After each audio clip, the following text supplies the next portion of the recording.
Jai Narayana students, this is the second lecture of our lecture series of class 10 civics, chapter of political parties. And in this lecture, we will study about functions of political parties. So let's begin. The first function of a political party is to contest elections. Contest elections का मतलब आप जानते ही हैं कि जो different parties होती हैं जब भी इलेक्शन होते हैं तो they contest in the election, the contest from the other parties, जैसे कि बीजेपी है तो कांग्रेस से उसका कॉन्टेस्ट होगा, आम आदमी पार्टी से कॉन्टेस्ट होगा, और ये सब आपस में कॉन्टेस्ट करते हैं और जो सबसे ज्यादा सीट्स जीत जाता है उस इलेक्शन में उसकी सरकार बनती है। In most democracies the elections are fought mainly among the candidates. Parties contest कर रही हैं लेकिन वो किसके थ्रू कंटेस्ट करेंगी? They will contest through the candidates. हर पार्टी अपने यहाँ चुनाव में अपनी तरफ से कुछ कैंडिडेट्स को उतारती है, या ये कहें कि कैंडिडेट्स को टिकट मिलता है पार्टी से।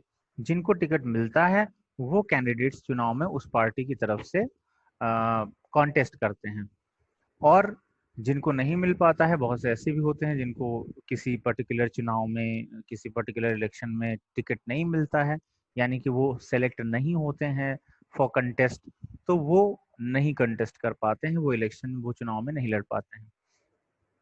अब ये सिस्टम जो कैंडिडेट्स को इलेक्ट करने का है वो हर कंट्री में डिफरेंट होता है। जैसे हमारे कंट्री में क्या होता है, जो टॉप लीडर्स हैं वो डिसाइड करते हैं कि किस कॉन्स्टिट्यूएंसी से, मतलब किस क्षेत्र से कौन सा व्यक्ति उनकी पार्टी की तरफ से चुनाव लड़ेगा। जबकि अगर हम यूएसए की बात करें तो यूएसए और कुछ और कंट्रियों में जो मेंबर्स होते हैं या जो सपोर्टर्स होते हैं पार्टी के, जो कि आपने फर्स्ट लेक्चर में पढ़ा था कि देयर आर थ्री एलिमेंट्स। पहला तो टॉप लीडर्स हो गए, दूसरे हो गए एक्टिव मेंबर्स, और तीसरे हो गए सपोर्टर्स। तो यूएसए जैसे कंट्री में मेंबर्स और सपोर्टर्स वोट करके तय करते हैं कि उनकी पार्टी की तरफ से चुनाव में किसको कैंडिडेट बनाया जाए। जबकि भारत में जो टॉप लीडर्स होते हैं वो तय करते हैं, जैसे कि कांग्रेस में सोनिया गांधी, राहुल गांधी, ये लोग तय करेंगे कि किस एरिया से कौन सा कैंडिडेट उनका चुनाव लड़ेगा। बीजेपी में अगर बात करें तो नरेंद्र मोदी, अमित शाह, राजनाथ सिंह, ये लोग जो है ये तय करेंगे कि कौन सा व्यक्ति जो है, कौन सा कैंडिडेट उनके पार्टी का किस क्षेत्र से चुनाव लड़ेगा। सो this way they contest election with one another through the candidates which are selected either by the top leaders like in India, or by the members and supporters like in the case of USA. The second function that they perform, that these political party perform, are to put forward different policies and programs, यानी कि अपनी policies और programmes को जनता के सामने रखना। जैसे कि जब इलेक्शंस होते हैं तो उस समय क्या होता है कि हर पार्टी अपना एक मैनिफेस्टो लॉन्च करती है, एक मैनिफेस्टो रिवील करती है जनता के सामने कि हम, ये हमारी पॉलिसीज और प्रोग्राम्स हैं, अगर आप हमें चुनाव में जीतने देंगे, यानी कि वोट देंगे, तो हम इन पॉलिसीज को लागू करेंगे।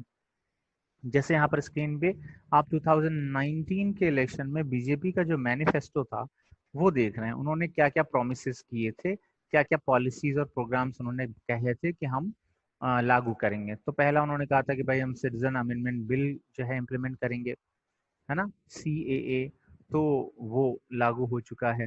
जम्मू एंड कश्मीर में उन्होंने बोला था 370 एंड 35A एबलिश करने को, तो वो उन्होंने कर दिया। तो ये इन्होंने प्रोमिस 2019 के मैनिफेस्टो में कहे थे।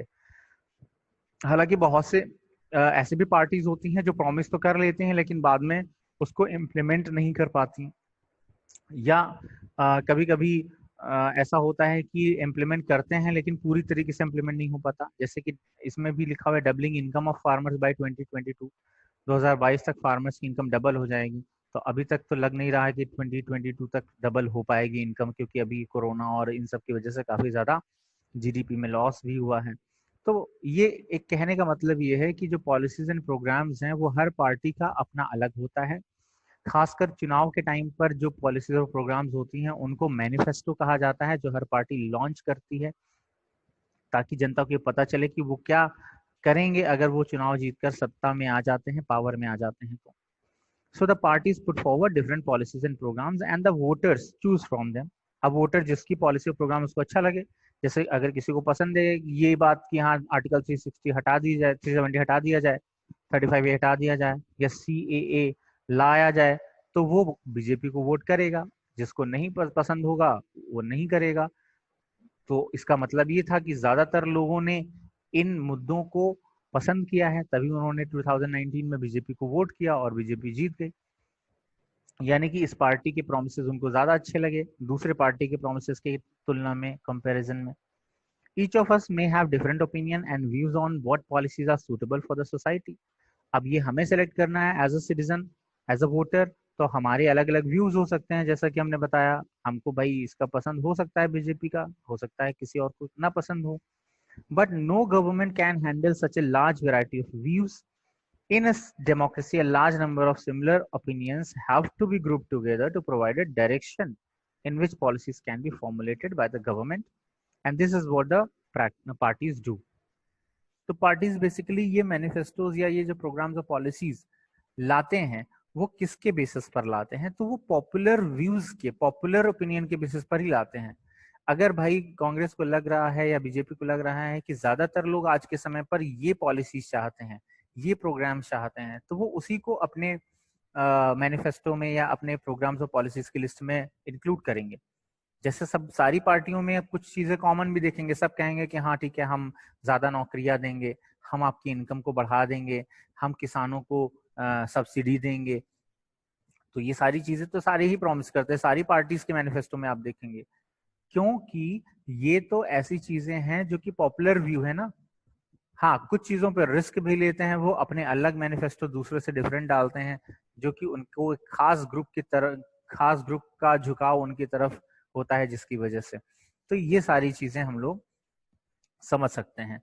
सो the first function was that they contest election, और अगर कॉन्टेस्ट में जीत जाते हैं then they form the government. And second function is that they put forward different policies and program. Now the next function is making laws. तो students, जैसे कि आप सब लोग जानते भी होंगे that the laws in India are made by the legislature, that is our parliament. Bharat में जो कानून बनते हैं वो पार्लियामेंट में बनते हैं। In fact in any country the legislature or you can say the parliament of that country makes law. भाई पार्लियामेंट बनाती है तो पार्टीज का क्या रोल है, तो पार्लियामेंट में पार्टीज ही तो पार्लियामेंट को फॉर्म करती हैं। जैसे कि लोकसभा के इलेक्शंस हुए तो उसमें जो भी कैंडिडेट्स जीत जाते हैं लोकसभा के elections, they become the member of parliament and they have to sit in the parliament and discuss and debate on the matters of laws and other policies. तो जैसे कि आप यहाँ पर देख रहे हो, in this meeting there is a discussion going on about the Citizenship Amendment Act. Citizenship amendment act के ऊपर लेकर के एक बहस चल रही है पार्लियामेंट के अंदर। पार्लियामेंट में इसी तरह से डिस्कशंस और डिबेट्स होते हैं। 3 स्टेजेस बेसिकली होते हैं, जिसमें फर्स्ट में इंट्रोड्यूस किया जाता है बिल को, सेकेंड में क्लॉज बाय क्लॉज डिस्कशंस किए जाते हैं, और थर्ड में उस पर वोट करके उसको पास या फिर डिक्लेयर कर दिया जाता है, या फिर उसको अमेंड करके दोबारा से उसको प्रेजेंट करने के लिए बोला जाता है। So these are the 3 stages. तो हम क्या देख रहे हैं कि पार्लियामेंट के अंदर, लेजिस्लेचर के अंदर एक्ट्स जो हैं बनाए जाते हैं। अब जब हम ये कह रहे हैं कि पार्लियामेंट में एक्ट बन रहा है, तो पॉलिटिकल पार्टीज क्योंकि पार्ट ऑफ पार्लियामेंट होती हैं, दे फॉर्म द पार्लियामेंट, इसीलिए पॉलिटिकल पार्टीज का रोल बहुत इंपॉर्टेंट होता है। अब यहाँ पर हम गवर्नमेंट नहीं बोल रहे हैं, हम बोल रहे हैं पॉलिटिकल पार्टीज, क्योंकि गवर्नमेंट जो होती है वो तो उसका तो काम है लॉज को इंट्रोड्यूस करना, लेकिन उसमें क्या कमियां हैं, क्या उसके नुकसान हो सकते हैं, उस बात पर डिस्कशंस और डिबेट्स करना, या अगर पॉलिसीज या एक्ट जो हैं वो गलत हैं तो उनको अपोज करना, इसके लिए वहां पर एक ऑपोजिशन भी होता है। यानी कि जो विपक्षी दल जिनको बोलते हैं, जो सरकार में नहीं है, ऐसी पार्टीज भी इस सभा में होती हैं, और वो जो उन पार्टीज के इलेक्टेड मेंबर्स हैं, ऐसे किसी भी कानून का विरोध करते हैं वहां पर जो कि जनता के भले के लिए नहीं है, या जो पॉपुलेशन को एट लार्ज नेगेटिवली इम्पैक्ट कर सकते हैं। So this making of laws is also a function of political parties, क्योंकि उनका रोल इस यहाँ पर 100% इम्पॉर्टेंट है, जिसके थ्रू ही लॉज बनते हैं.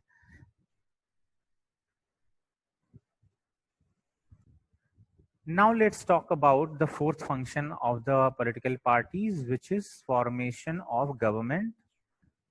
तो जैसे कि हमने पहले पढ़ा है, द पार्टीज कॉन्टेस्ट इलेक्शन, और अगर इलेक्शन में पार्टी जीत जाती हैं तो वो पार्टी क्या करती है, गवर्नमेंट फॉर्म करती है. जैसे कि आप इमेज में देख रहे हैं, after winning the elections of Lok Sabha, mister Narendra Modi is taking oath as prime minister, और उनको ओथ दिलवा रहे हैं द प्रेसिडेंट ऑफ इंडिया. तो ये सिस्टम है, मतलब कि जो ज्यादा सीट जीत जाता है इलेक्शंस में, उस पार्टी की गवर्नमेंट बन जाती है, और उस पार्टी के जो लीडर्स होते हैं वो प्राइम मिनिस्टर और अदर मिनिस्टर्स बनते हैं. अब यही जो पार्टी जीतेगी वही सरकार को चलाएगी भी, वही कंट्री को रन करेगी, और वही रियल एग्जीक्यूटिव पावर्स को एक्सरसाइज भी करते हैं. So what all functions we have seen so far, एक बार उसको रिवाइज कर लेते हैं. The first function was to contest elections. Different parties elections को कॉन्टेस्ट करते हैं through their candidates. Second function we saw that they put forward different policies and programs. तो इलेक्शन के पहले और इलेक्शन के बाद भी वो नई पॉलिसीज और प्रोग्राम्स को लॉन्च करते हैं. जब इलेक्शन के पहले वो लॉन्च करते हैं तो उसको मैनिफेस्टो कहा जाता है, और इलेक्शंस के बाद भी वो पब्लिक के लिए नई पॉलिसीज और प्रोग्राम्स को लॉन्च करते रहते हैं. जब जीत जाते हैं तो विनिंग पार्टी ये काम करती है, बट मैनिफेस्टो तो सारी पार्टी लॉन्च करती है. Then third we saw that making laws is an important function. Parliament के अंदर डिफरेंट पार्टीज जो होती हैं उनके मेंबर्स होते हैं, और वो आपस में डिस्कशंस और डिबेट के बाद किसी एक्ट को पास करते हैं और लॉ बनाते हैं. Next is formation and running of the government. This is also an very important function. जब भी कोई पार्टी जो है इलेक्शन जीत जाती है तो वो गवर्नमेंट फॉर्म करती है और सरकार चलाती है, कंट्री को रन करती है. Now the next function of political parties is the role of opposition. As you know that the party which loses the election, they play the role of opposition. और इनका काम क्या होता है, ये जो गवर्नमेंट काम कर रही है, जो गवर्नमेंट पॉलिसीज बना रही है, जो गवर्नमेंट पॉलिसीज ला रही है, उसमें अगर कोई कमियां हैं, कोई खामियां हैं, तो उसको जनता के सामने लाना, उसका विरोध करना, ये इनका काम है. इसलिए उनको ऑपोजिशन कहा जा रहा है, because they oppose the government if the government is doing something wrong. इसके अलावा अगर मान लीजिए सरकार ने, या ये कहें कि जो पार्टी है, जो रूलिंग पार्टी है, उसने कोई प्रोमिस किए थे इलेक्शन के दौरान, और अभी वो उस अपने प्रॉमिस को नहीं पूरा कर पा रहा है, then the opposition will force them or pressurize them to fulfil that promise. उसने वादा किया कि हम इतनी नौकरी देंगे, उसने वादा किया कि हम यहाँ सड़क बना देंगे, लाइट दे देंगे, और अगर नहीं दे पा रहा है तो ऑपोजिशन उस पर दबाव डालेगा कि वो अपने प्रॉमिसेस को पूरा करे. तो ऑपोजिशन भी बहुत इंपॉर्टेंट रोल प्ले करता है हमारी पॉलिटिक्स में.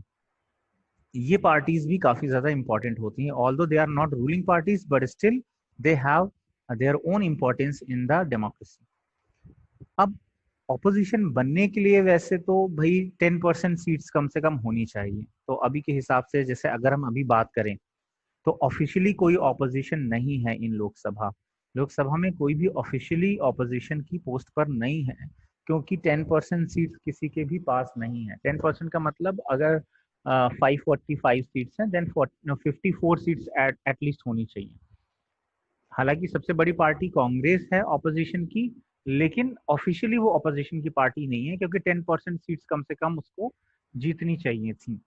तो 2014 और 2019 की लोकसभा में कोई भी ऑफिशियल ऑपोजिशन नहीं है सरकार का, पर still as they are the parties which are prominent and they are the other second number and third number big parties of the country, so they have their own responsibilities to oppose the wrong policies of the government. Now the next function is to facilitate access to the government machinery and welfare schemes. तो अगर हम बात करें access to government machinery and welfare schemes का, तो आपको पता है कि सरकार बहुत सी स्कीम्स चलाती है गरीबों के लिए, किसानों के लिए, मजदूरों के लिए, महिलाओं के लिए. जैसे आप देख रहे हो, उज्ज्वला योजना है, डिजिटल इंडिया है ना, स्वच्छ भारत, इस तरह की बहुत सी स्कीम्स और पॉलिसीज गवर्नमेंट लॉन्च करती है. बहुत से होते हैं जो जनता को डायरेक्ट बेनिफिट देने के लिए होते हैं। तो इन बेनिफिट्स का लाभ आप कैसे उठा सकते हैं? मान लीजिए कि उज्ज्वला योजना के एग्जांपल ले ले, किसी महिला को उज्ज्वला योजना के अंदर सिलेंडर लेना है, सरकार फ्री में दे रही थी जो, तो वो क्या करेगी? क्या वो डायरेक्ट नरेंद्र मोदी के पास जाएगी उसको मांगने के लिए? Definitely not. उसको क्या करना पड़ेगा? उसको अपने एरिया के लोकल लीडर से संपर्क करना पड़ेगा। अपने लोकल लीडर के पास हो जाएगी और बताएगी कि हमें गवर्नमेंट की ये स्कीम्स के अंदर ये बेनिफिट्स मिलने चाहिए थे लेकिन अभी नहीं मिल रहे हैं। तो वो लीडर उसकी हेल्प कर सकता है to avail these benefits which are given under the government policies. तो इस तरीके से हम ये भी देखते हैं कि पॉलिटिकल पार्टी, अब कोई जरूरी नहीं है कि जिस गवर्नमेंट ने वो स्कीम लॉन्च करी है उसी के लीडर के पास ही जाए। उसके लीडर के पास जाएंगे देन इट इज बेटर। नहीं तो जो दूसरी पार्टी, अगर मान लीजिए आपके यहाँ कोई दूसरा पार्टी का सांसद है आपके एरिया में, तो आप उससे भी अगर जाकर मिलेंगे तो वो भी आपकी मदद करेगा, क्योंकि वो भी जो टॉप लीडर्स हैं रूलिंग पार्टी को, उनके संपर्क में होता है, उन तक ये बात पहुंचा सकता है। So these local leaders, whether they are from the ruling party or they are from the opposite parties, they can help you availing these benefits. तो access to government machinery and welfare schemes, ये दोनों आपको political parties के through ही मिलते हैं। Then next is shape public opinion. This is very important. Public opinion shape करने में political parties का बहुत ज्यादा रोल है। आज आप किसी भी पार्टी के बारे में क्या सोचते हैं, किसी व्यक्ति के बारे में क्या सोचते हैं, देश में कंडीशंस जो हैं उसके बारे में आप क्या सोचते हैं, ये सब कुछ जो है पॉलिटिकल पार्टीज का अफेक्ट किया हुआ है। कांग्रेस को आपने सरकार से हटाकर बीजेपी को जिता दिया, तो उसमें भी पब्लिक ओपिनियन शेप किया गया। आपको बताया गया, जब मोदी जी रैली ले रहे थे तो बताते थे कि कांग्रेस पिछले इतने सालों से रूल कर रही है, 50 साल हो गए, और अभी तक भी देखिए सब जगह लाइटें नहीं है, सब जगह सड़कें नहीं है। So this is a way of shaping public opinion. किसी के अगेंस्ट या अपने फेवर में पब्लिक ओपिनियंस को शेप करने के लिए बड़ी बड़ी रैलीज ऑर्गेनाइज की जाती हैं और मीडिया के थ्रू अपनी बात को जनता तक पहुंचाया जाता है। So these all are methods of shaping public opinion, और ये शेप करते भी हैं।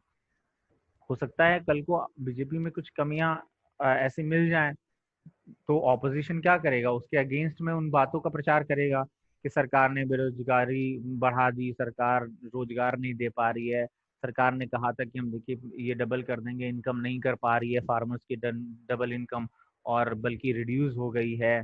और अगर वर्ल्ड इकोनॉमी में देखें तो हमारा जीडीपी बहुत कम हो गया। ये सारी बातें उठाते रहते हैं ऑपोजिशन के leader. They try to shape your opinion कि आप उनके फेवर में और जो दूसरा पार्टी है उसके अगेंस्ट में अपना ओपिनियन बनाएं, और काफी लोगों का इससे शेप हो भी जाता है, अगर कुछ हद तक आपको उसकी बात अच्छी लगे और सही लगे तो आपका ओपिनियन शेप हो भी जाता है। So this way they try to shape your opinion. तो हमने अभी तक में क्या पढ़ लिए? हमने अभी तक में 7 important functions of political parties पढ़ लिए हैं। एक बार इनके नाम फिर से देख लेते हैं। First is to contest election, second was to put forward different policies and programs, third is to make laws, fourth was to run government and form government, fifth was role of opposition, sixth is to make access possible to the government policies and welfare schemes, and the last one was shaping public opinion. Thank you students. Jai Narayan, if you have any queries you can ask during the live session.